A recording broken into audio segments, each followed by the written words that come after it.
morning, good afternoon, good evening to everyone around the world. I'm Paul Sisler, and this is In the Moment. How is everyone doing today? Today, Jay is not back, so I have L.R. Evans here to host with me.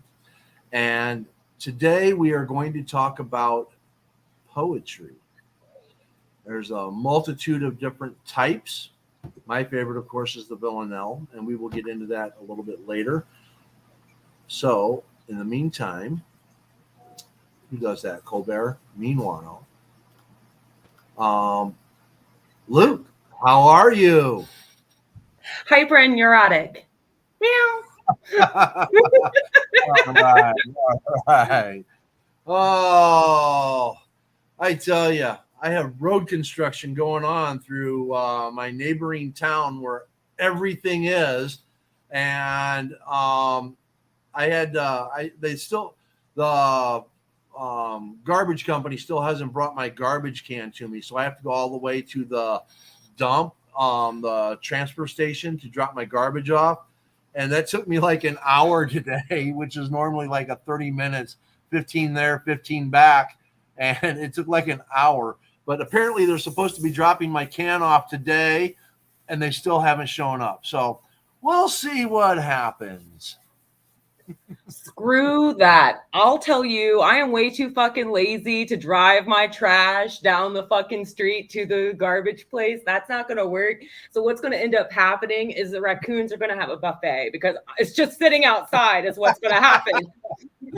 Like when the trash man gets here, they get here. Cornelia is here, but she's also in my space because I kept it open because we're doing that writing sprint for the first day of Nano, bitches. All right. Hello, Cornelia. All righty. All right. Today we're going to talk about poetry. Yay. Do you have a favorite style of poetry? Do you have a favorite style of poetry? For me, I love anything that rhymes. I like writing rhyming poetry, always have, but I've started getting interested in haikus. Haikus are really fun for me because it's kind of like an exercise in being concise, which I struggle with. I'm a very long form writer. So being able to condense an idea into a really powerful poem, only using like the 3-7-3 aspect is really fun for me, and I like what ends up happening when I've applied myself to a haiku. So I've only written one. Nice. All right. Well, before I get into the poems, and haiku is the first one I'm going to start with, I'm going to give some terminology here first. Okay. A stanza. When I say stanza, a stanza is a set amount of lines in poetry grouped together by their length, meter, or rhyme scheme. Okay. A couplet is a 2-line stanza. A tercet is a 3-line stanza. A quatrain, 4-line stanza. Cinquain, 5. Sestet, 6. Okay. A meter, that is the pattern of stressed syllables and unstressed syllables in poetry. Okay. Can you repeat that last one? I'm sorry. Meter. That's all right. A meter, that's the pattern of stressed syllables, which are long sounding, and unstressed syllables, which are short sounding in poetry. Love that. I'm sorry. Okay. Continue. I didn't mean to interrupt you. No worries. A rhyme scheme is the pattern of rhyme that comes at the end of each line or verse. And then a syllable is the single unbroken sound of a spoken or written word. Okay. So, and if people have questions, I can always go back to that and explain things. For those haiku. Can't interrupt him. Sorry. Haiku. That's a ancient form of Japanese poetry. It's become popular all over the world. It's known for its small size, which you were just talking about. Okay. It's just 3 lines. It's a tercet, 3 lines. The first and third lines typically have 5 syllables. 5 syllables. And the second line has 7 syllables. Okay. So the alternative. This is the place This is the place to be. Oh, that's only 6. This is Okay. the place to be. It's only 6. Want to be. We want to be. This is the place we want to. Ah, that's 8. God damn it. See, it's difficult. Yep. Yep. So, anyways, there you go. 575. Okay. It does not have to rhyme. Okay. It can, but it doesn't have to. Okay. A lot of people like to write a haiku because, again, they don't have to worry about rhyming things. But it does have a structure. I Free have gotten verse. really. Oh, sorry. Oh, no, go ahead. Go ahead. What were you going to say? I was just going to say I have gotten really into non-rhyming poetry. Oh, excuse me. God, I'm rude. Non-rhyming poetry here lately, just because of all the people I've met in our Twitter spaces. Like Steven does non-rhyming poetry. Oh God, I'm forgetting everyone. Mara does rhyming poetry, a lot of rhyming poetry, but I think I've heard some of her non-rhyming stuff. And who's the other one? The other one that I've heard that I really, really liked here recently, Ari and Necro and Nate. I'm just dropping a bunch of names nobody fucking knows. But anyway, it's gotten me into non-rhyming a little bit. So I'm interested to hear your thoughts on non-rhyming. I'm interrupting your definition list. I apologize. Oh, no, you're Continue. fine. You're fine. The next style of poetry is free verse. I've noticed that a lot of poets and all that like free verse because there aren't any rules. It can be as long as you want. You can have as many stanzas. You can have as many lines as you want. Things may or may not rhyme. So free verse, basically, you're trying to tell a story. You know, you're trying to get a concept across. Um, let's see. Is there anything else about that? Nope, I don't see anything else in there on free verse. So it's again, it could be a long story. The other night, I read one that Maruk had just written. Oh, That's Maruk is basically, brilliant. yes, and she does a lot of free verse poetry and all that. I really love her stuff. And what is her at? Um, Um, yeah, you look that up. I also know that she was thinking about actually publishing a book of her poetry. She's finally getting a little bit more confident in what she's doing. So yes, I'm yes, excited to see that come out. yes. All right. Uh, TPA. Oh, Dana's here. Hi, Dana. The TPA says, "What's up?" And Highland Brianna. Actually, I just met High Lord and in a space, and they are brilliant. They have a really great story that they're working on right now. That they're working on writing sprints with us. Very interesting. Definitely want to follow that writer. They say, "A couldn't miss this. Thank you." And then TPA says, I love free verse. Rhyming is fun and helps with flow, but definitely free verse. Yes. TPA. I like free verse a lot too. When I do free verse, it's usually the rhyming kind for me because I'm just not as confident as a poet as a lot of other people who do free verse and non-rhyming poetry. So I usually, when I think of free verse, I think that of like, not following any standard forms of poetry that's out there right now, like like how you have to use certain syllables in the line and stuff like that, or a certain pattern that's already established. So that's what I think of when I hear free verse. I might not be. Right, right. So I put at Maruk's poetry. I put her at Twitter at in the chat. So follow Maruk. Like I said, she's got a lot of beautiful poetry. You really, really need to check her out. Just beautiful. I love it. And like I said, most of her stuff is free verse. So let's see here. A sonnet. Now, sonnet is a very old form of poetry and all that. It was made famous by William Shakespeare. The word sonnet actually comes from an Italian word meaning little song. And let's see, It actually originated in the 13th century Italy, where it was perfected by the poet Petrarch. Anyways, there's a couple different styles, and Petrarch, which is Petrarchian, which is the Italian sonics, follow an ABA, ABA, CDE, CDE rhyme scheme. And that what that means is the A, the it's a quatrain stanza, and the ABBA means that the last word in the first line and the last word in the last line rhyme, and the second and the third line, the last words rhyme.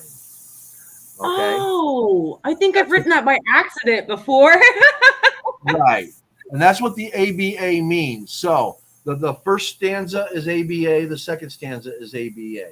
Then it's CDE, CDE, which means the C in the third stanza and the C in the fourth stanza, the last words have to rhyme. Then the second line in the third and fourth stanza rhyme, and then the last word in the third line of the third and fourth stanza rhyme. Now, they're not supposed to match, huh? I said, do you have an example of that one brought up? No, I don't. No, I don't. Oh, shit. Yeah. Now, the thing of it is, not with it being A, the A should not rhyme with a B, C, D, or E. Okay. Oh. All right. So the first word's not allowed to rhyme with the others in this one? Well, you have the ABBA. So let's say the last word in A ends in ing. Then your B's, C's, D's, and E's won't end in ing. Okay. They're not going to rhyme. Gotcha. Right. Okay. All right. Now, the Shakespearean version is ABAB, CDCD, EFEF, GG. See, I would have so much I admire people like Gaston, because Gaston will be able to tell you about all of these different poetic forms and everything. And he's actually we were in a space together once, and he was telling me about all these and showing me different examples of them and stuff like that, and getting me really interested in them.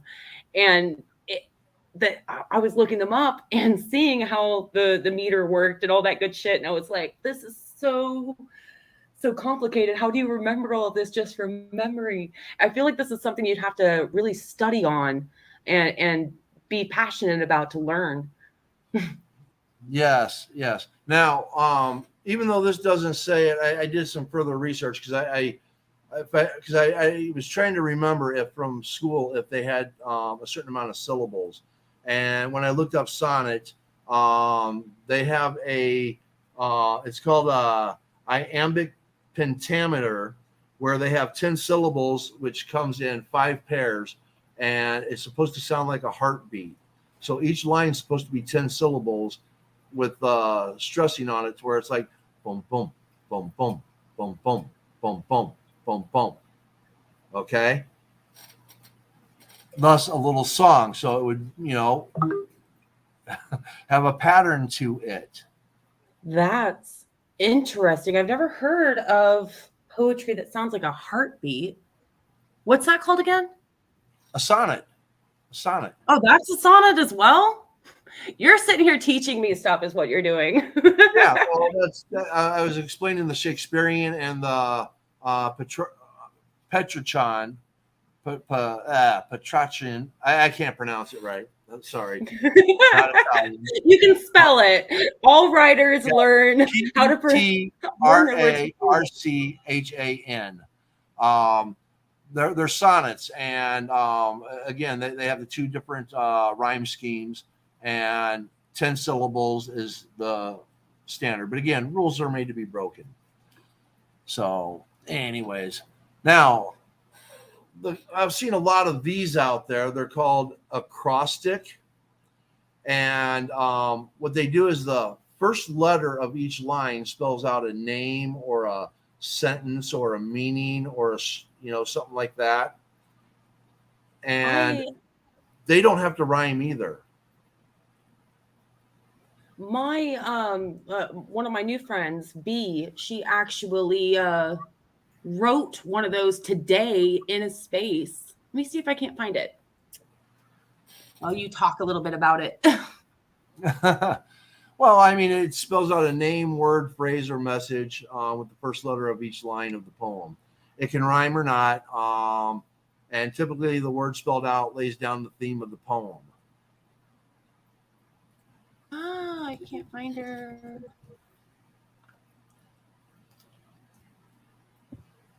Okay. Anaya says, my all-time favorite poem ballad is Lady of Shalott or Shalott.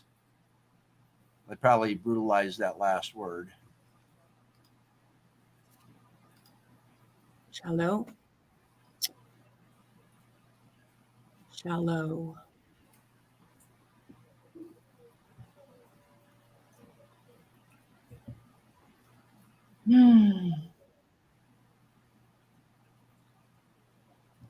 Let's see here. Because it was really powerful.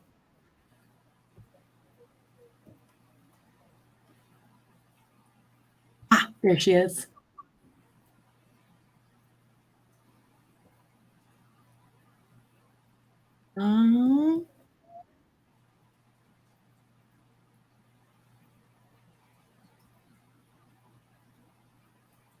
Was that the one? Yes, here it is. I got it. All right, let's hear it. Okay. Enraptured by sensual desires, naughty cravings continuously, immense wanton undercurrents, genuinely unique, me, authentic always. And it spells out enigma. Oh, nice. Nice. I like it. Yes. All right. And there's not much else on the acrostic, what it talks about. Then you have the villanelle, which this is all I write is villanelle. It's my favorite. And it's made up of 19 lines. It came from France. And obviously it has a lot of rules. It's ABA, ABA, ABA, ABA, ABA, with the last stanza being ABAA. Okay. So it's 19 lines. It has 5 tercets, and the last one is a quatrain. Okay. Now, Okay. all right. Now, the first and third line of the first 5 stanzas all have to rhyme. And then the second line of each of the first 5 stanzas have to rhyme. Okay. Now, there's an additional rule. The first line will also be the 6th and the 12th and the 18th line of the poem. Okay. The third line of the first stanza will be the 9th, the 15th, and the 19th line of the stanzas. So I'll give you an example. Here, I'll read one of mine. Yes, please. I'm sitting here like, there is so much. My math ain't doing the math thingy in the head. Like, I can't. My spatial memory sucks. T-Paul says Maruk is amazing at poetry, and I absolutely 110% agree with you, T-Paul. Cornelia says, agree. Okay. Love to see it. All right, let's see. I will go with I'll go with the day. Okay. Okay. And what poem is this an example of? Villanelle. Okay. Wake up and welcome your final day. You don't know what it may be, what it may bring. Put your love and kindness on display. That's the first tercet. Don't be mad when you don't get your way. Try to whistle, laugh, or sing. Wake up and welcome your final day. That last line there is the same as the first line. When the end arrives without delay, don't fear the darkening sting. Put your love and kindness on display. We will not avoid this ending cliche. There isn't a magical ring. Wake up and welcome your final day. Life is short when all you do is play. A breath attached to a string. Put your love and kindness on display. Anger and cruelty creates dismay. Regret will taint life's short fling. Wake up and welcome your final day. Put your love and kindness on display.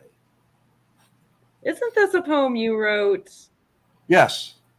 I knew it. I knew it sounded familiar. I was like, bitch, hang on a minute. But then the more you read it, I was like, I've heard you read this poem before. This is you. I love the message. Called The Day. What's that? The message is on point. I love it. It's well, thank you. Thank you. Yes. Do you guys, let's see, do you guys see song lyrics as poetry? Because if so, there are tons of poetry I dig. I've always kind of seen songs as poetry just with instrumentals behind it. Oh, definitely. Music is poetry, I mean, yeah, definitely. Whether it's free verse or whether it's actually in rhyming stanzas, doesn't matter, love it.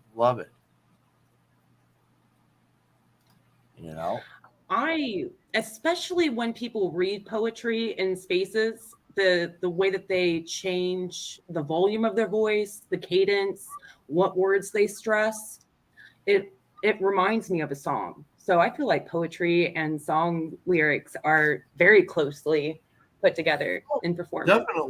Definitely. Again, especially me, I like the old classic rock, and you can go to a lot of like Led Zeppelin or Pink Floyd, and you'll see some rhyme schemes there, and again some symmetry with their lyrics. Love it. Limericks are funny and sometimes rude. I'm sorry, what was that? I was going to say that was the first poem that I ever wrote, because I remember St. Patrick's Day in 3rd grade, and we all had to write limericks. I'm sorry, please go ahead. No.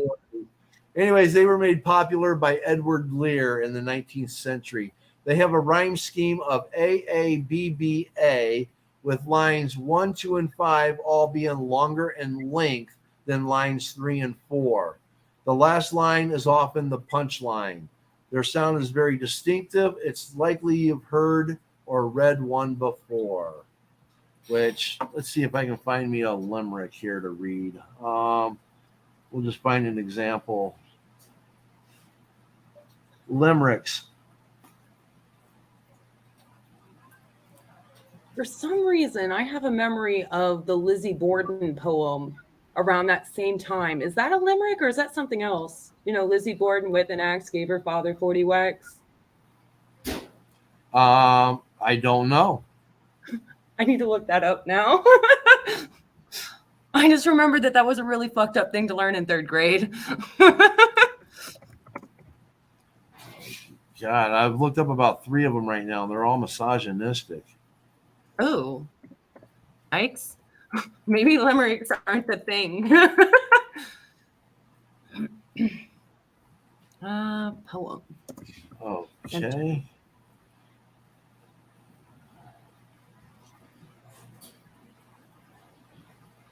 Okay, serious limericks. Here we go. There once was an unsmiling rhymer who ceaselessly studied his primer and versed like no other to win back his lover, that tuneless and tone deaf two-timer. Okay, well, I guess that's all right. Once there was an apple that turned into a snapple.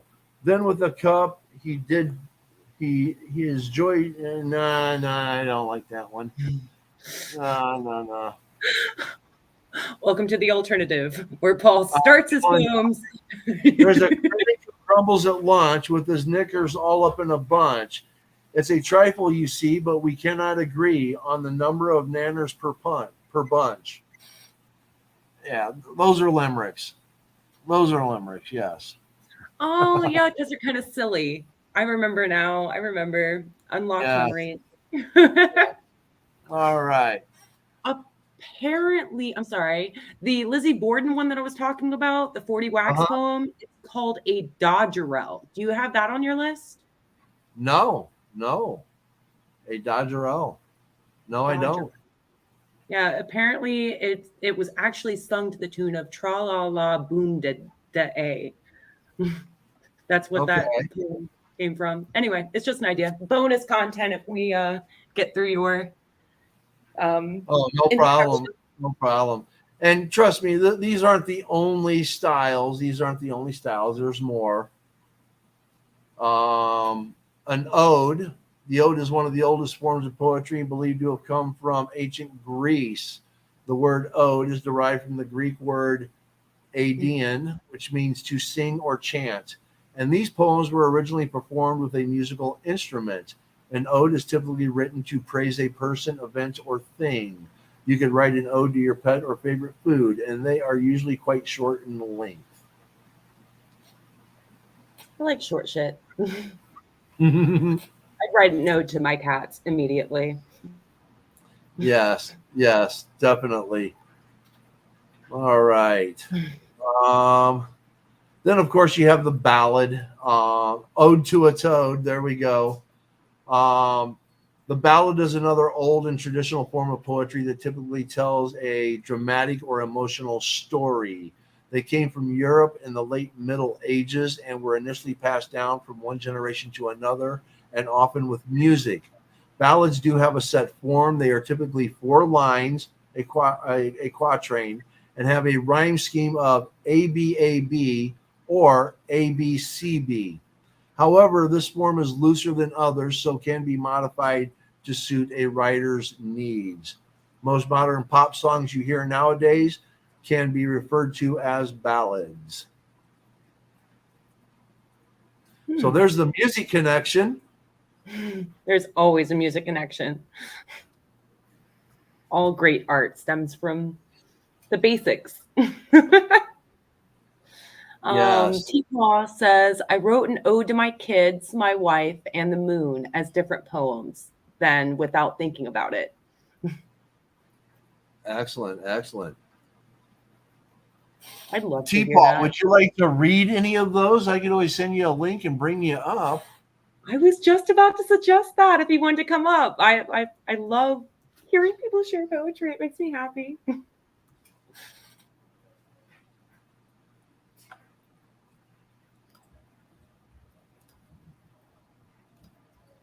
All righty. I'm going to send T-Paul the link, so if he wants to come up, he can. I know that Cornelia and a bunch of other people are still doing the writing sprints and stuff like that because I left the space open. That way they can still get that done. I wrote almost, I know I'm past 3,000 words for the day already just from doing the writing sprints. Excellent. T-Paul says, I'm at work, so if my boss gives me time off, LOL. Poor T-Paul. That's okay. We can hear it in spaces later. It's no biggie. All right. Well, I also sent it to Cornelia if Cornelia wanted to come up and read any. Cornelia's going to have to mute the space like, guys, I gotta go. We'll be back. Yes, yes. Have you, I haven't. have you Huh? have you heard that Lizzie Borden poem yet? No, do you got it? Read it. I do. I love this Lizzie Borden poem. Like it stuck with me ever since I was a kid. I can't believe they taught it to us in school though. It's so young in age. It's Lizzie Borden took an axe and gave her mother 40 whacks. And when she saw what she had done, she gave her father 41. And they taught us that in school. That's the whole poem. I feel like it was longer, but that was the whole poem. And it's just about how she viciously axe murdered her fucking parents.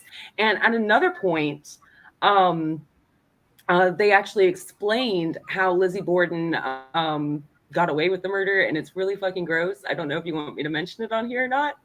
Go But it was ahead. just, well, apparently she disguised the blood with period blood or something. Like she was like, yeah, it's just period blood that I saved over a period of time, which didn't make any fucking sense at all. Like even to me as a kid, I was like, how does that fucking hide anything? That's just disgusting. Wow. Again, I was taught this in elementary school. Like, why are you teaching me this? The 90s were wild. Lizzie, who inherited a substantial sum after her father's death, moved from the murder site into a different home where she lived until her death until June 1st, 1927. Today, the house where the Borden murders occurred is a bed and breakfast. Despite Lizzie Borden's acquittal, the cloud of suspicion that hung over her never disappeared. She is immortalized in a famous rhyme. Lizzie Borden took an axe and gave her mother 40 whacks. When she saw what she had done, she gave her father 41.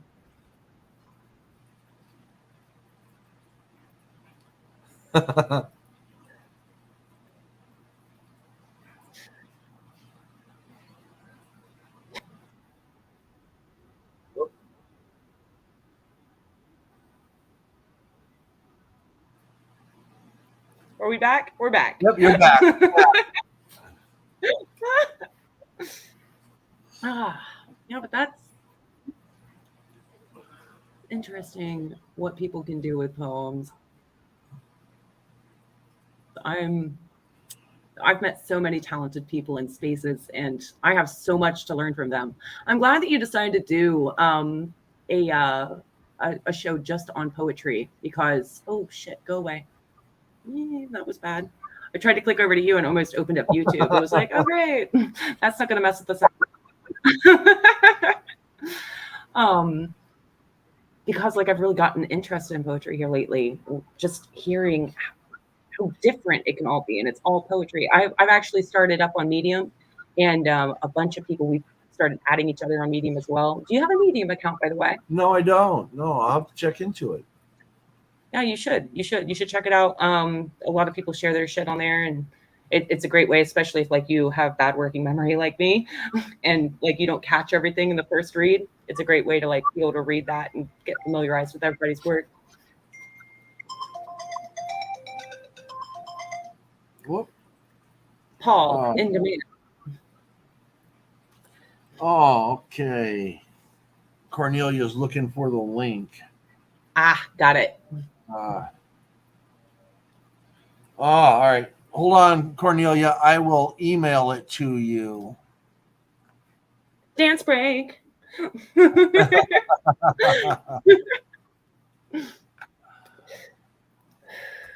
I put it in her DMs. I didn't. There we go. What was the first poem that really got you interested in poetry yourself? For me, it was like I liked Edgar Allan Poe. I was in love with Annabelle Lee when they first read that in high school. That's when like I started really getting interested in poetry for the first time and started writing some of my own. Was after reading Annabelle Lee, which by the way, I wonder what kind of poem that is. I had a writing class in high school, and I took an interest in Edgar Allan Poe.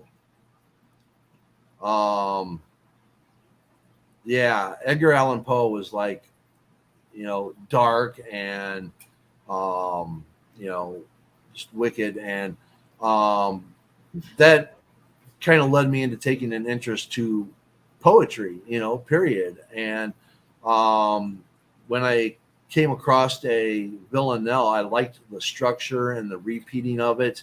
So I learned about villanelles and started writing villanelles back when I was in high school. And of course, after high school, I didn't write poetry anymore. I didn't write anything. And then, of course, I wrote a book, and things have happened and all that from the time I've written my book and all that, from my wife taking ill and passing away. And I was on Spaces, and then I quit. I wasn't on Spaces as much as I was taking care of my wife. And then when I came back on Spaces, I came into writing groups, and that's what interested me into getting into writing. And of course, Torch the Poet, somebody that is a friend of mine on Spaces, encouraged me to write poetry. So I wrote some poetry. like 3 Minutes, which is one of 3 my minutes. favorites. Yes. I love 3 Yes. Minutes. Yes. The ode to my wife. Yes. The Yes. best thing about 3 Minutes is the way that you turned a loss into a kind of happy ending, like a gain. And that's what I got from it the very first time that you read 3 Minutes was her transformation and her I see you, Cornelia, I see you, and her ascension basically into the next phase of existence. I loved that. And I did just look up Annabelle Lee, and apparently, even though Edgar Allan Poe said that it was a ballad, he kind of like went off the rails a little bit, and it's not technically a ballad. So, rebel. Sorry, Yes. Cornelia. I know I just talked over you. I didn't And I mean to. no, it's you know what? It's fine. I honestly was just like, oh wait, was I supposed to get the link? Holy shit, did I miss something? I'm lost. I'm confused. Hi. hello. Hello. Hi. How Hi. is you? Doing great. Doing great. Going over poetry today. We thought we would just give it a little kick and talk about it a little bit. I've been in some spaces where people have read some poetry, and Dana, who I love that poem. Thank Oh you, yeah. Dana. Yeah. Um, Dana kind of I was in one of her spaces and people were reading poetry, and Mm-hmm. I was just like, I well, don't know which poem she's talking. huh? Hmm. What was that, Luke? Do huh? We all confused, huh? Huh? Huh? No, I Oh, was like, I'm I not thought sure. somebody said something. No, but I just thought, hell, I don't want to talk about poetry now. I mean, I'll be honest with you guys. I don't consider like the short tweets that I write poetry. But again, I've had other people tell me otherwise. And it still kind of shocks me that some people are like, yeah, fam, this is poetry. And I'm like, wait a minute, what? Huh? Okay, great. Awesome. Thanks, guys. Because otherwise I'd be like, this ain't poetry. This is just whatever spewed out the side of my brain and just turned into a tweet. See, Yeah. and that's exactly. I'm sorry. Please go ahead, Paul. I talk way too much, and Oh now no, Cornelius no, hears you you're talking about good. it. Go ahead. I was just saying yep to Cornelia. So go ahead. I was going to say that's why I have such a difficulty writing non-rhyming poetry myself, because I feel like it's not really poetry. But then I see everybody else writing non-rhyming poetry, and I'm like, fuck, anything can be poetry. Like anything you write, it's mainly the imagery. It's the imagery and the emotion that it evokes, and that's what makes poetry. There we go. Yes, yes.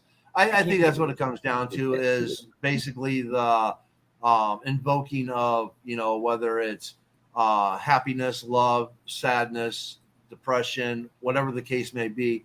If it's invoking an emotional response, to me, that's poetry. Oh yeah, no, I was gonna say I absolutely agree with you. There is this poem that Ed had sent me and asked me to read it. And I think this is like how me and Ed like met for the first time at some point. I believe so. Again, Ed, if you're in the chat, leave a comment below.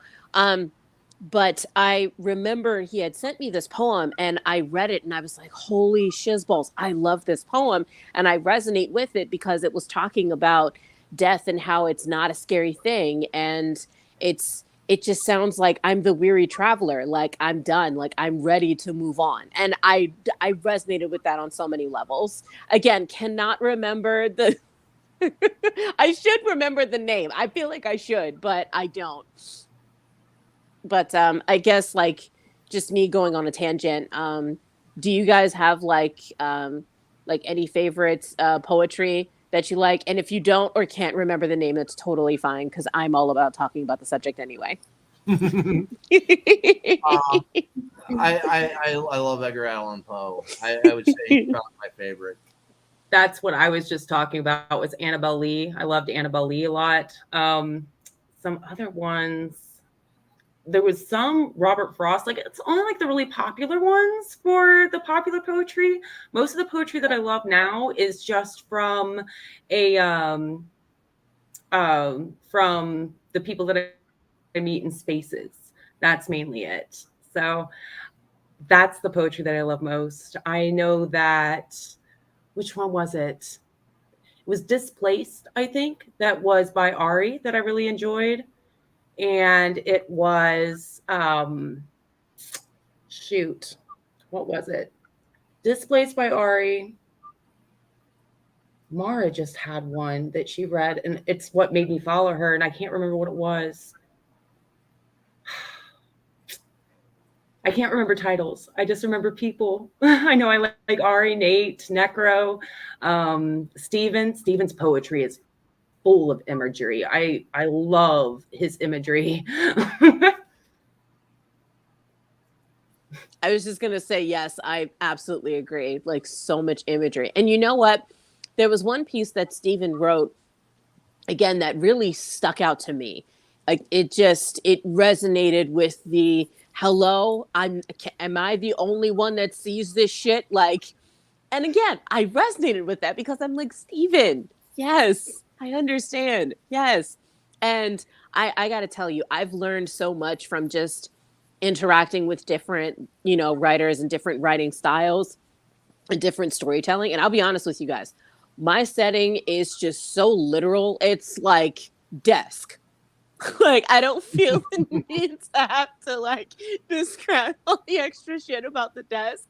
But like, that's the other reason why I appreciate writers who can do imagery very well. Like Luke, your imagery is done so well. It's the other reason I'm like, bitch, you did not overload me with imagery and like I was still here. Like, I have ADHD and that shit is hard. Like, so yeah, like this journey, being a writer is awesome. I fucking love it, honestly. Yes. For definitely. me, No, go ahead, Luke. Go ahead. no, all I've been doing is talking. You haven't been able to talk at all. No, you go ahead. I will go after you. No, I was just agreeing with Cornelia. That's all. That's all. Go ahead.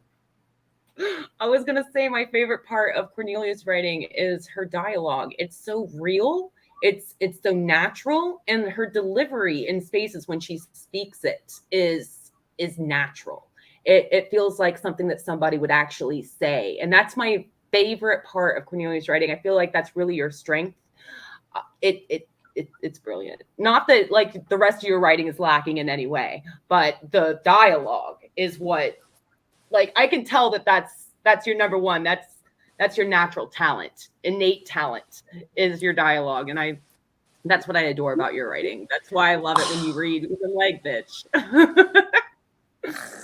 I was going to say thank you, because I figured, honestly, I kind of figured out that even if I never put descriptions of my characters, like 9 times out of 10, the reader already has an image of that character in their mind based off the dialogue. So it's like, once I figured that out, I was like, oh yeah, we could do this. You have intense character voice for sure. And that's something that a lot of authors struggle with.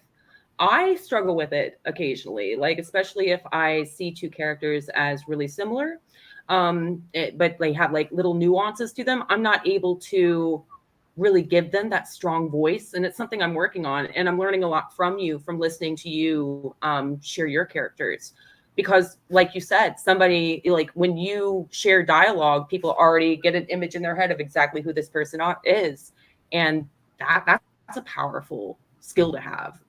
That's just sheer fucking talent.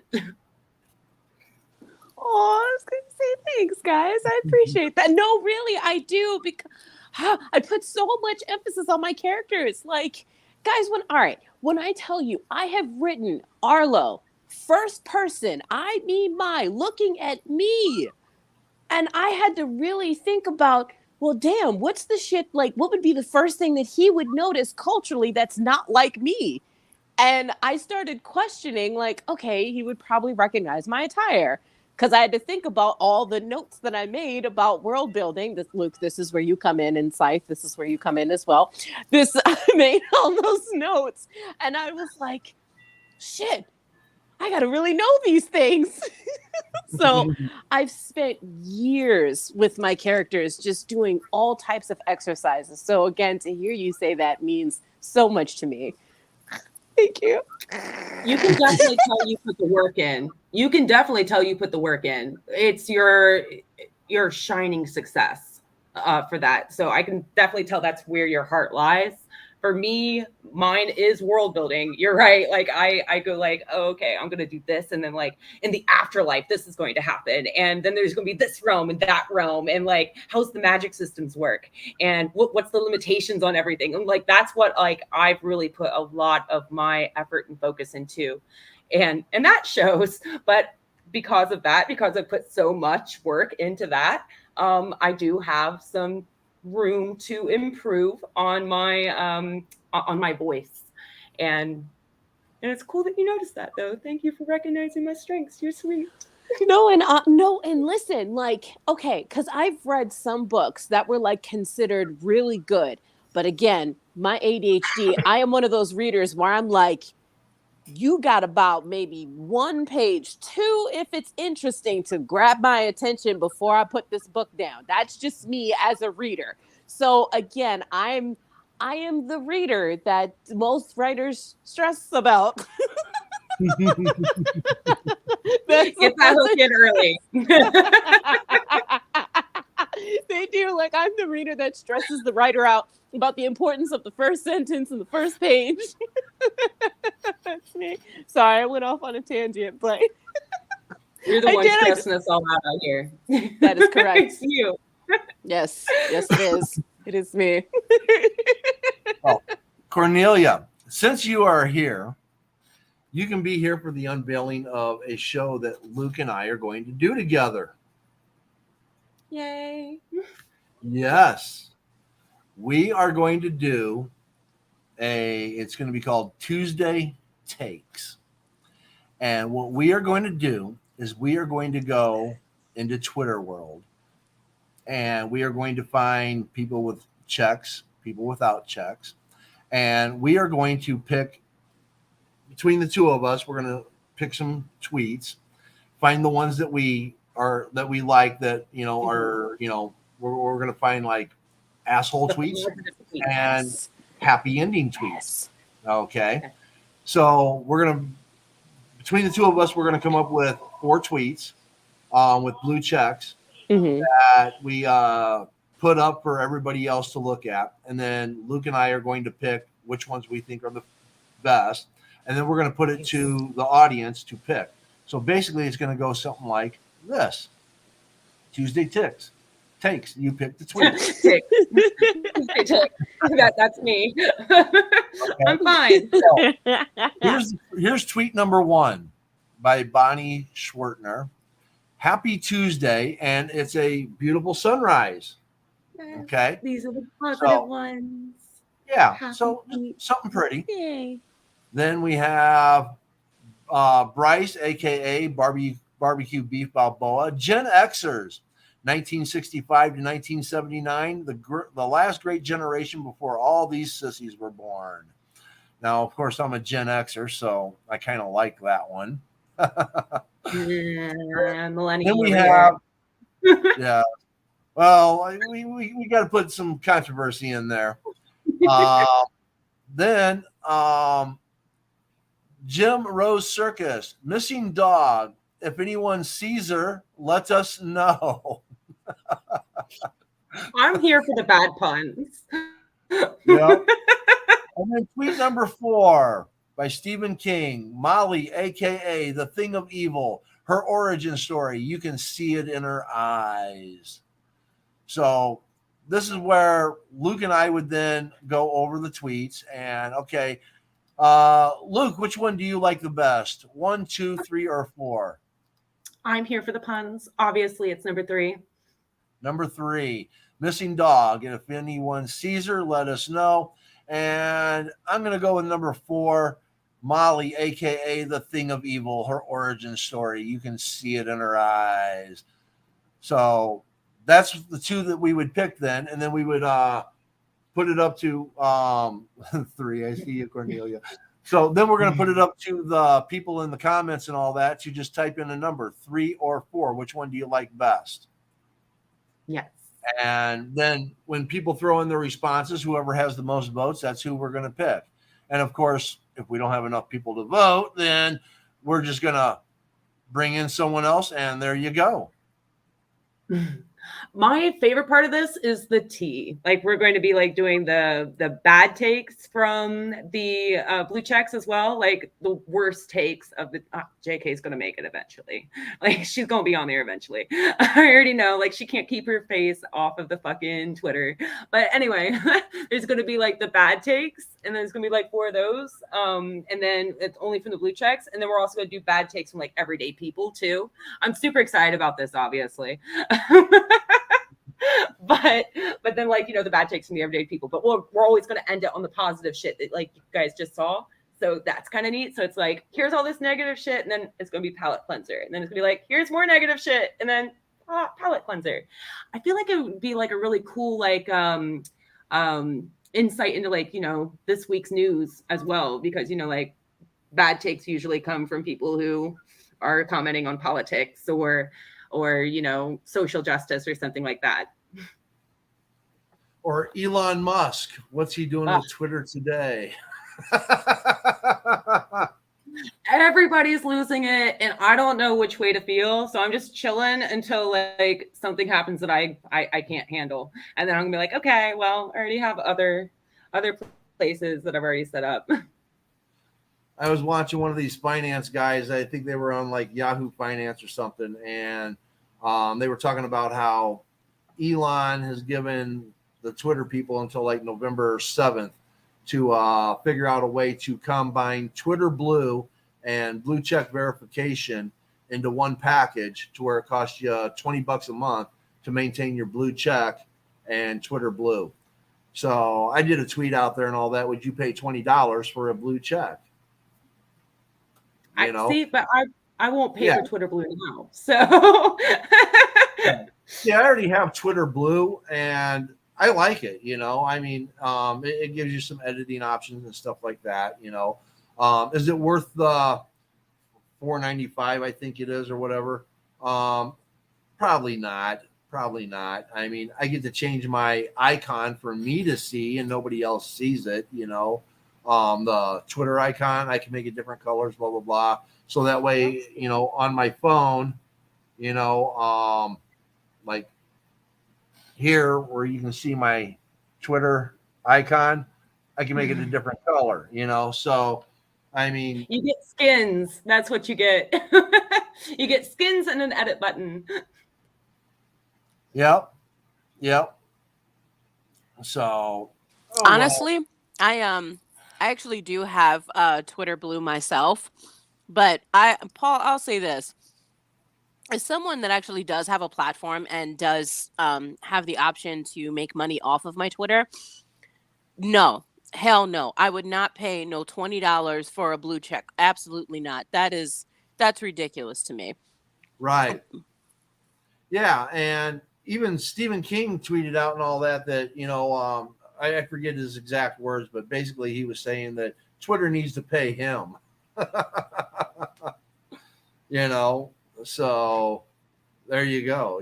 Some people, who knows? If it means monetization to where I can make money by doing it, then now I might reconsider. And again, it's like, what are the other things that are going to come with it? There's got to be there's got to be things that it provides. The blue check was supposed to be authentic. It's supposed to authenticate who you are. And if anybody can spend $20 a month just to get a blue check, then no, it serves no purpose. There still has to be, a process to it. It's got to be more than just that.